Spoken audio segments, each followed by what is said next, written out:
Welcome back. For your due now, I wanted you explaining to me what's the job of the Supreme Court? What's the judicial branch supposed to be doing?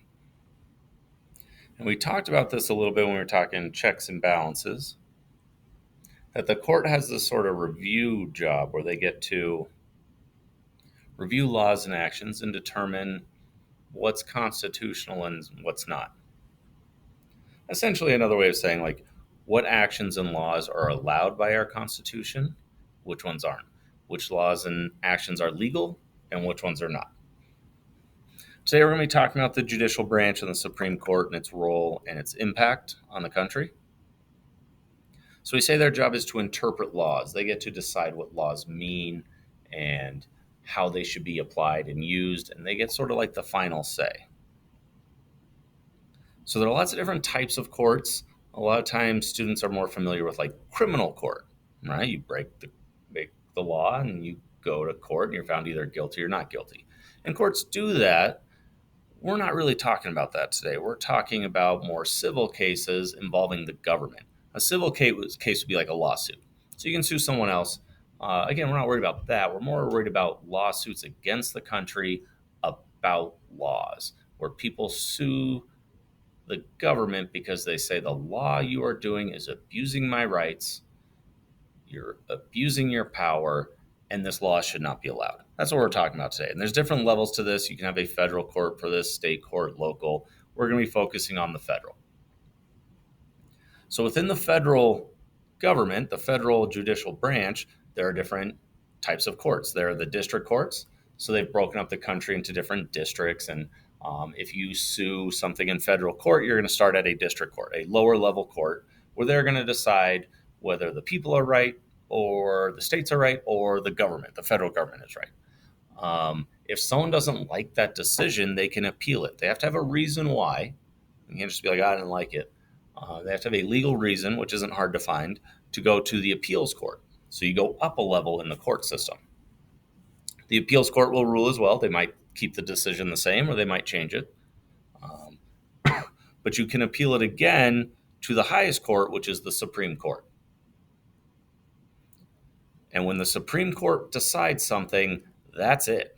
We've gone through all our checks and balances. We've gone through all our systems, all the way up through the court system. This is the end. This is when discussion and debates stop. Supreme Court says it. It's essentially like a law. It's just it. That's the final thing. Now, the only thing that can change a Supreme Court ruling is another Supreme Court ruling. So the Supreme Court has to change their mind, which doesn't happen often, right? Usually you're going to have to wait a few decades, get some new Supreme Court judges in there, and they have some reason why they want to change it. All right? So a lot of courts' decisions are that's just it. That's the end of the line.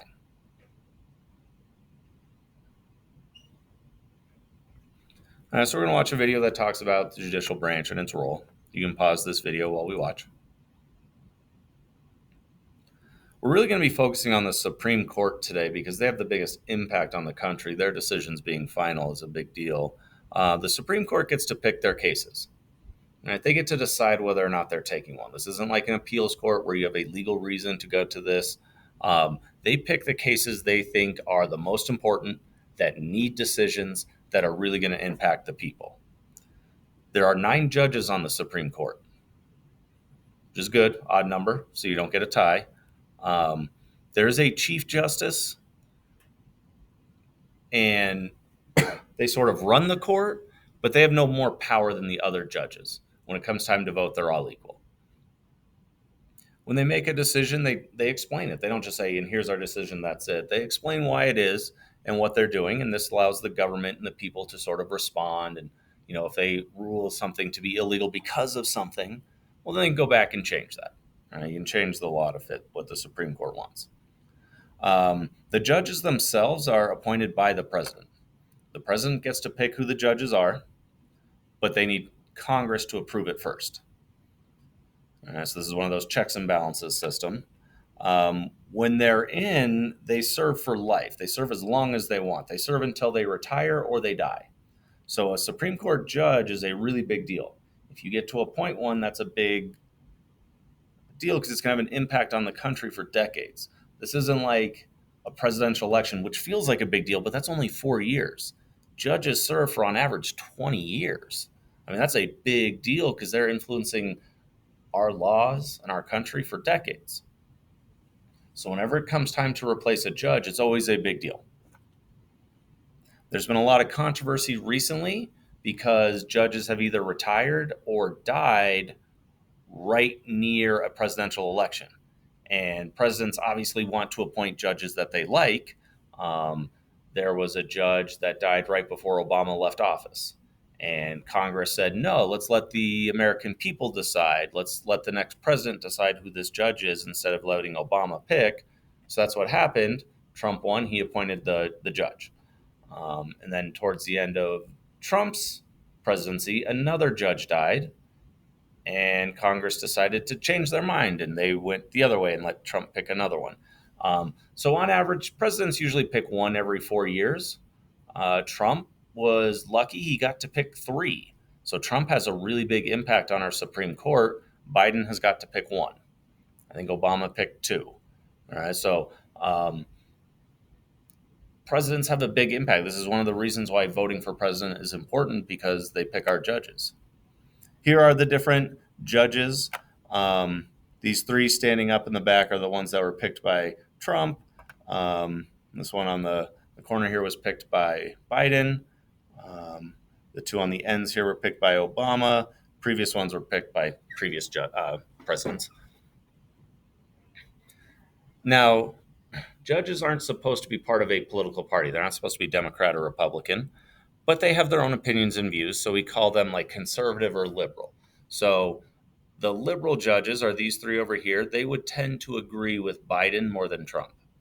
And then the judges over here are conservative. They would tend to agree with Trump rather than Biden. So the Supreme Court tends to lean Republican right now. You go back a couple decades, it leaned Democrat. All right, so it kind of goes back and forth. It doesn't change very quickly. There is a judge, Judge Clarence Thomas, this one right here. He's getting very old. He's been in the courts for almost 30 years. If Trump wins the next election, it's very likely he will retire and let Trump pick his replacement. He doesn't want to retire now because Biden would get to pick. He tends to not agree with Biden. So he's the one everyone's kind of looking at. He's the one who's most likely to retire or pass away sometime soon. So if Trump wins, he'll probably retire. If Trump does not win, he might try to hold off for another few years and wait for another president to win. So we'll have to see. Ketanji Brown Jackson, this is the most recent Supreme Court appointee. She's the first African American woman to be in the Supreme Court. She was picked by Biden a couple of years ago. So I want to show a couple examples of how the Supreme Court influences the country. Back in the 1970s, the Supreme Court had a case about abortion, whether or not it was legal to get an abortion. And it's called Roe versus Wade. Court cases are always called someone versus someone. And the Supreme Court back in the 70s decided, like, women have the right to choose. You cannot make abortions completely illegal.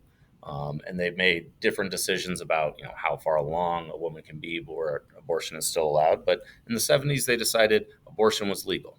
And there have been many attempts over the decades to overturn this. But last year, the Supreme Court did overturn it. It was in place for like 50 years, and then they changed their mind. They didn't say abortion was illegal. They didn't completely ban it. What they decided was that the federal government shouldn't have that power. It shouldn't be a national law. What they said is that every state should make their own choice on whether or not it's legal. So Colorado, Texas, California, New York, every state gets to decide for themselves. And once the Supreme Court says that, well, that's it. The whole country has to follow. So now every state has to make their own decision. So since then, you can see there have been several states who've made abortion illegal. If you live in any of these states, you are not allowed to get an abortion. The gray states, you are. Now, there's different rules within different states about how far along a woman can be and stuff. It gets a little more complicated. But in theory, these gray states, women are allowed the legal protection to have an abortion. Another example of the Supreme Court's impact on the country was very recently. It was only a couple months ago. Many states around the country wanted to remove Trump from the ballot, make it impossible to vote for him. And Colorado was one of those. In fact, Colorado was the main one that went to the Supreme Court. Colorado basically tried to say Trump should not allow to be on the ballot for president because he was involved in an insurrection. An insurrection is like a rebellion, right? It's traitors act against the people.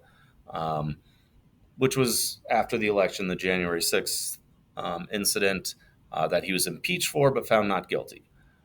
So Colorado tried to say, well, Trump was involved in an insurrection. He's not allowed to run for president.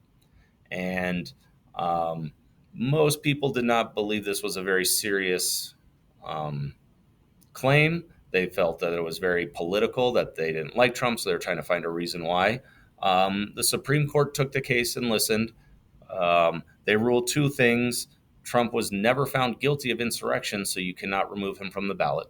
Right? He was found not guilty, right? So he can't be punished for something he's found not guilty for. But also that the states don't have this power. This is only something the federal government can determine, and therefore the states can't make their decision. So the courts ruled this, and now Colorado has to put Trump back on the ballot, but so does every other state. They cannot use this insurrection as a reason to keep him off the ballot. Today, we're going to look at several different court cases over the years. Your job is to summarize the court case, what's it all about, but also to answer the question, to what extent did this decision prevent tyranny? So we're going to be looking at this again. Each decision, was it extremely preventative of tyranny? Did it completely fail to prevent tyranny? Right? Where would you put it? Use some of these words and explain why you think it is where it is.